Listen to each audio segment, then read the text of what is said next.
না না একটু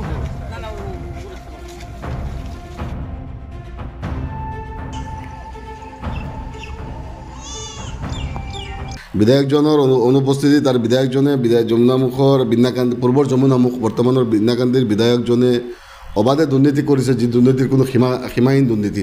আজি আমি RTI যোগে মাৰিছিলোঁ, RTI দি পেলাই আমি ফিল্ড ভেৰিফিকেশ্যন কৰিছোঁ স্থানীয় লোক, স্থানীয় কমিটিসকলৰ লগত মানে যোগাযোগ সাপেক্ষে আমি গৈ দেখিছোঁ তাত একোৱে কাম হোৱা নাই।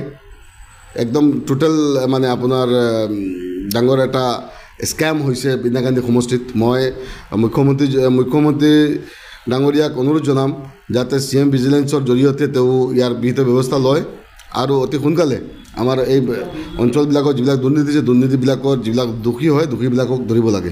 বিধায়কজন 2 দিন আগতে ইয়াত আহিছিলে, আহি পেলাই অলপ বেকু ভাৱনা দিছিলে। দুটা এটা সচেতন যুৱকে প্ৰশ্ন সুধিছিলে এই বিষয় সন্দৰ্ভত।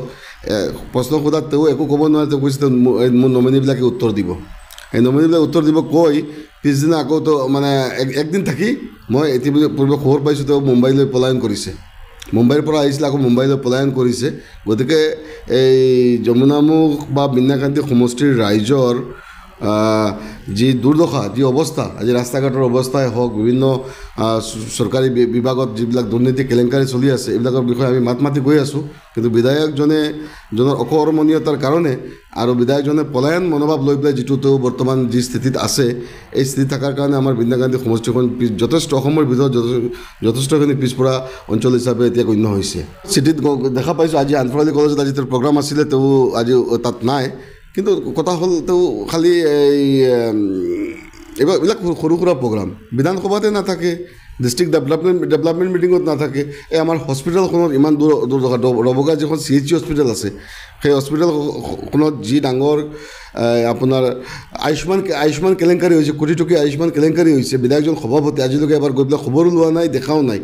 গতিকে এইবিলাক বস্তু আমি ৰাইজক অৱগত কৰাই আছোঁ, বিভাগীয় কৰ্তৃপক্ষক আমি জনাই আছোঁ এইবিলাক বিহিত ব্যৱস্থা ল'ব লাগে আৰু সোনকালে ৰাইজে ইয়াত ন্যায় পাব লাগে।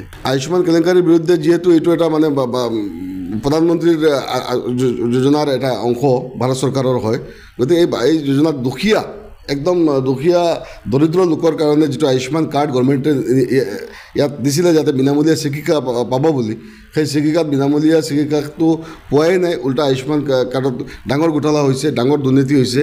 মই চৰকাৰক দাবী জনাম ইয়াৰ বিহিত ব্যৱস্থা ল'বৰ কাৰণে। বিধায়কগৰাকীয়ে একো পদক্ষেপ লোৱা নাই আৰু আপুনি যিটো অভিযোগ কৰিছে কিন্তু আচলতে যাৰ বাবে দেখিবলৈ পোৱা গৈছিলে বিভিন্নজন জেলতো গৈছে, পলায়ন কৰি তেওঁলোকে আচলতে জামিন লৈ আহিছিলে। এই ক্ষেত্ৰত কি ক'ব আপুনি? বিধায়কে কি মানে কৰিব আপোনাৰ ব্যৱস্থা ল'ব? বিধায়কৰ মানে ছত্ৰছায়াতে এইবিলাক হৈ আছে। কিমান দুৰ্নীতি, আয়ুষ্মান কেলেংকাৰীৰ দুৰ্নীতি, ডবকা হস্পিটেলতে হওক, বিধায়ক পুঁজিৰ যিখিনি মানে টকা আজি আত্মসাৎ হৈছে গোটেই মানে সমষ্টিত, চব বিধায়কৰ ছত্ৰছায়াতে হৈ আছে। গতিকে এইবিলাক বিধায়কে উত্তৰ দিব লাগে আৰু বিধায়ককো আইনৰ আওতাত আনিব লাগে।